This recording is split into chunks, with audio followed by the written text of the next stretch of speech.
Hi friends, it's me again, back for one last reading before spring break. I won't be posting chapters tomorrow or Friday or all of spring break, but right after spring break is over, tune back in and we will hear our next chapter. So we're going to start today with chapter 5. We finished chapter 4 yesterday. In chapter 4, they realized that if they used all 66 pugs, then they could pull the sled. See here, chapter 5. Once they had made the sled shed into a kennel for the pugs, Shen followed Sika inside. It was cozy in the Po of Ice, warmed by the heat from a busy stove. A woman was heating milk. She had the same charcoal eyebrows as Sika and the same wide smile. Sika, she said, you must be frozen. Did you find your dogs? Yes, Mom, said Sika. And this must be your shipwrecked friend, said Sika's mom. Poor boy. Is there anyone we can contact for you? Not really, said Shen. So here they are meeting Sika's mom. Well then, said Sika's mother, I'll make a big breakfast for both of you. Sika led him around behind the counter and into the back room, where a big carved bed stood. In the bed, beneath a mound of fur and quilts, lay the biggest man Shed had ever seen. So here's a picture of this big man in the bed. He was so big that at first Shen wasn't even sure he was a man.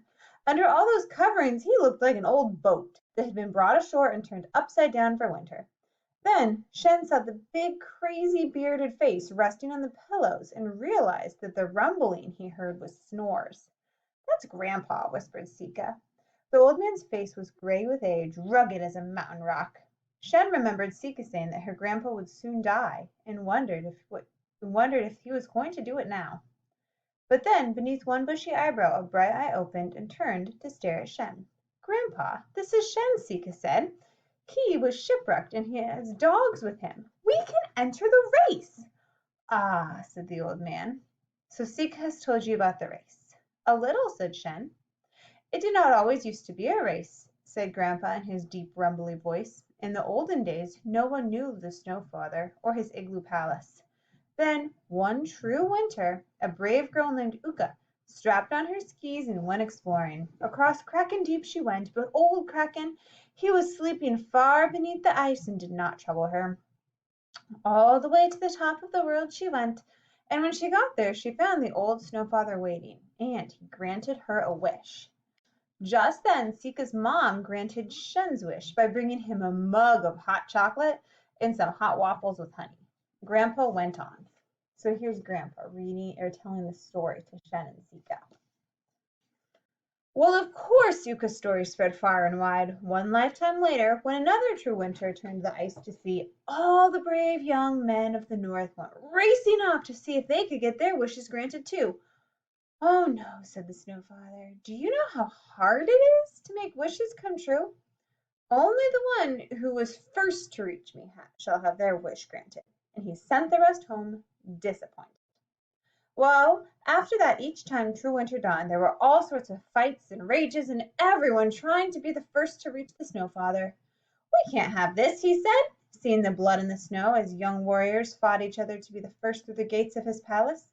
There must be rules. There must be fairness. You must all start together, and the best sled will win. And that's why, ever since, all those who seek the Snow Father's palace set out together from Snowdovia. That is where I started, the year I made the trip.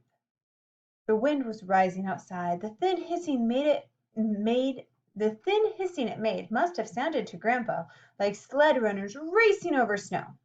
He closed his eyes and smiled, imagining his bed was a sled carrying him north. Tell us more, said Sika. Tell us about the Kraken Deep and the Lost Hope. Grandpa shook his red head. I don't remember those stories anymore, he said. It was all so long ago. True winter comes but once in a lifetime, and I have seen two, which means my lifetime must be over. I wish I could see the old Snow Father one more time, but I am too old now to make the journey. My time is nearly done. Oh, Grandpa, said Sika, and Shen thought she was going to cry again. Maybe we can take you. You've waited so long. No, Sika, he said, but you should go. Me? Said Sika. All on her own? Said Sika's mother, worriedly. I'll come too, said Shen. After all, he thought, it wasn't as if he had anything better to do, now that the Lucky Star was wrecked and Captain Jeggings had abandoned him. Yes, said Grandpa, you should both go. You mustn't miss a chance like this. You're young and brave, and the carvings on my sled will keep away the trolls and the snow spooks and the other creatures that will wander abroad in a true winter. And when you see the Snow Father, say hello from me. I'll do better than that, said Sika.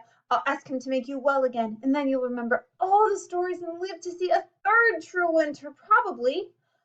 All that way with only such little dogs to pull you, said Sika's mother doubtfully. But she had been listening to Grandpa's stories of the great northern race all her life, just like Sika. If she hadn't had to stay and look after him, she would have been jumping on that sled herself. From outside there came a sound like wild applause. Fireworks were blooming above the frozen hills.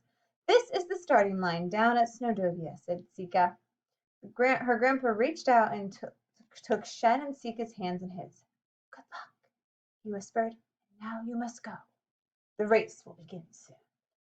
Here, Shen and Sika getting ready for the race. And that is the end of chapter 5. Have a great spring break, and I'll see you for chapter 6.